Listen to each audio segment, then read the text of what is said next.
Hello and welcome back to Tuchman's Sports Channel. Here's another day on my channel, and we're off to a good start.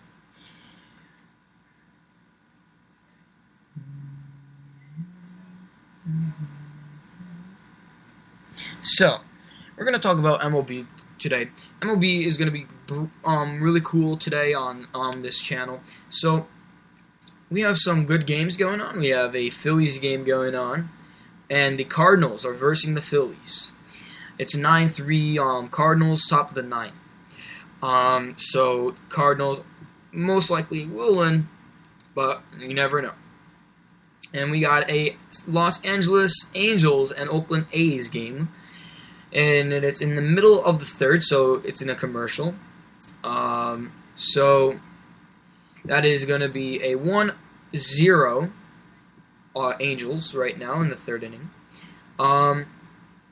So we have some games that are going to come on tonight. We have the Cincinnati Reds against the Atlanta Braves at 7:10 in Atlanta. We have a 7:10 game with Toronto Blue Jays at Cleveland Indians. Washington Nationals at New York Mets. Here are the 8:10 games. We got Chicago White Sox versus Minnesota Twins. We got Detroit Tigers versus Kansas City Royals. Seattle Mariners versus Houston Astros. So those are the games that are going to be presented today and tonight. So, let's get into depth with some of this. Let's go to the news of MLB. So we're going to talk about the Yankees a little bit. Alright. So, if you guys heard about Tanaka, he hurt his elbow today. Well, actually, it's been hurt a little bit. Not today. But they're not sure. It might have been he threw too many sliders. They're not sure. So last night, or maybe yesterday, because it wasn't at nighttime, the Yankees has been fouled in 13 innings for their first loss to the Rays. So we have some cool things going on here. We got Batanas, toe blister, not hindering. We got Alex Rodriguez going 0 for 6 in his first career time ever going 0 and 6. So here we go. Tanaka at least month with wrist tendonitis, forearm strain. So he's on a 15-day list. McCann in 3 to drives in 3 to back Whitley's solid 15. So that was a couple days ago. So let's go to the MLB. Let's see their news. Alright, so we got Pujols day to day with tight left hamstring. Albert Pujols' tight left hamstring was no worse on Thursday morning, which Angels manager Mike Ciacia considered a good sign. Tulo too good to be an NL starter. Fernandez faces hitters for her first time since surgery. No surprises during Waino's Achilles surgery. So it's all good. And alright.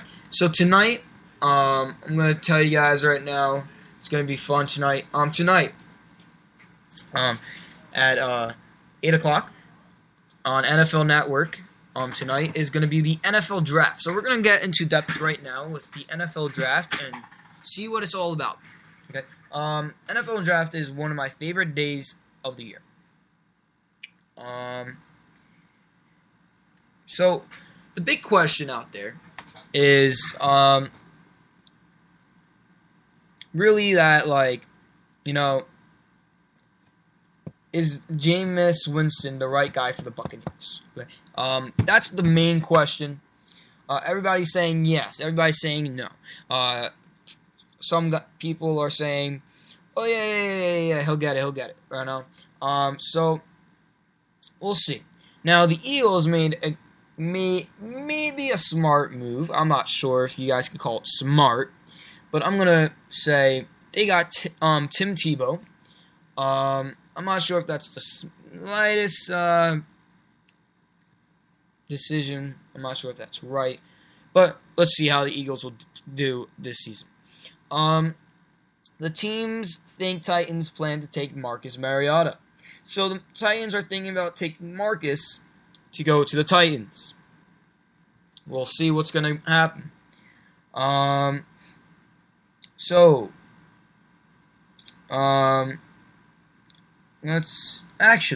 Let's go into depth with that statement I just said. So teams think Titans plan to take. All right. So bottom line, the Titans are in an enviable spot and asking at this point far more than teams are willing to offer. Rapport noted that the Eagles, Browns, Jets, and Bears are just some of the clubs that have called Tennessee about the second overall selection. Jim Watt of the Tennessean reported that the Rams have also held decisions with the Titans. The Rams know better than anyone about the advantage Tennessee holds after fleecing the Redskins 3 years ago in the trade that sent Robert Griffin III to the nation's capital. Moving up to number 2 to land Mariota will require multiple first-round selections and possibly much more. So that's that. To me, I don't think he's the best fit for the Titans, but we'll see what's going to go on. So, here's another thing about... They're saying that Todd Gurley is better than Marvin Gordon, whatever his name is. So, I disagree, but this is what they're saying. Todd Gurley, who suffered the knee surgery in a November 15 win over Auburn, is considered a first-round look despite the injury, and Wisconsin's Melvin Gordon also is expected to be a first-round pick. That means 2 backs could go in the first round after no backs went in the first round in either of the past 2 drafts. The 2-year no backs in the first-round streak is the longest in NFL history.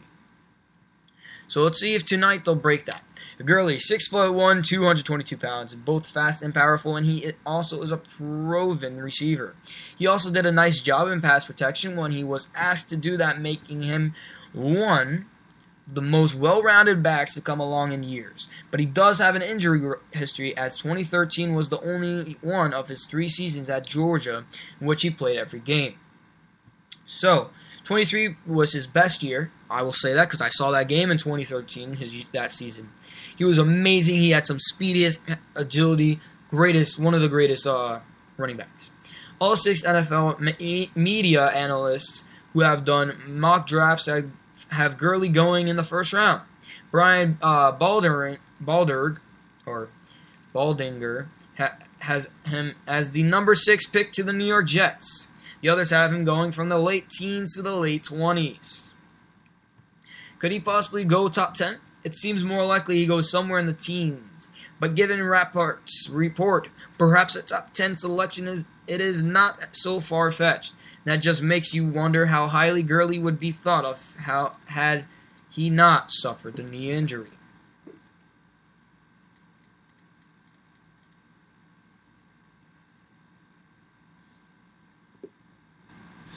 So that is going on with Gurley. Here we go. Here is the mock draft that all of you guys probably are waiting for. Alright. I don't know what just happened, but okay.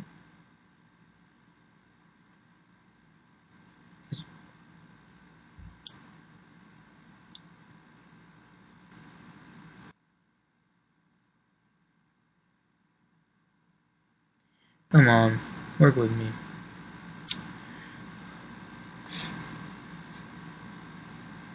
Alright, so let's see.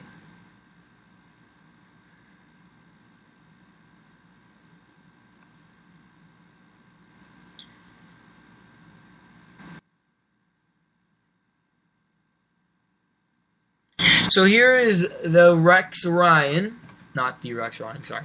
So here's Amaro on Rex Ryan ripping him. That's the way he is.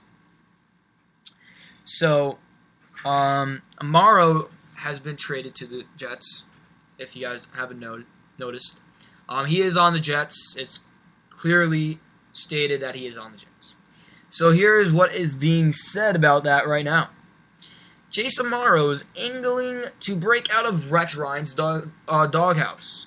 The young Jets tight end agitated Ryan after suggesting that last year's gangrene squad lacked accountability, a charge that prompted Rex, now coaching the Bills, to call Amaro full of expletive. I guess it's just one of those things, Amaro said Tuesday per NJ.com. I'm not really sure what you want me to say. That's the way he is, I guess. I didn't take it as any insult. I really didn't even look at any of them. Ryan's comments. Besides, the first one, I'm just worried about this team and what we have to do now. Honestly, I really wasn't worried about it, Amaro said. I had no intention of attacking anybody, especially Rex. I have the utmost respect for the guy. He gave me a chance to play in this league before anyone else, so that's an everlasting thank you to him. I was really just talking to players, mostly our team now. And I'm not really worried about what happened last year. I just worry about winning. And that's all we're worried about with this coaching staff and with this team now.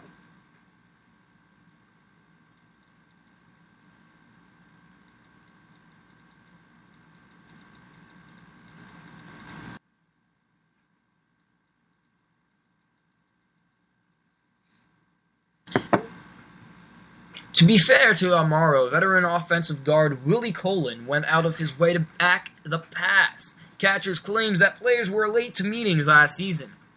Still, locker room loyalty has rarely been an issue for Ryan, one of the league's most popular coaches.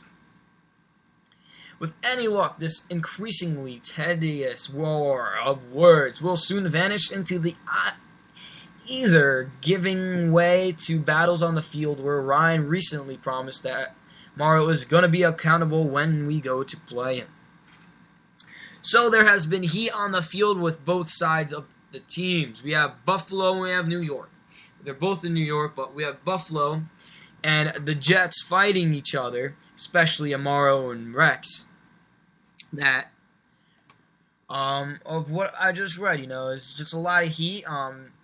Alright, so that's all I have time for today, guys. Sorry I have to cut it short, but that's how it goes sometimes. Alright, have a nice day, stay classy, and be good out there, guys. Thank you for listening to my broadcast, Tuchman Sports Channel, coming from you live.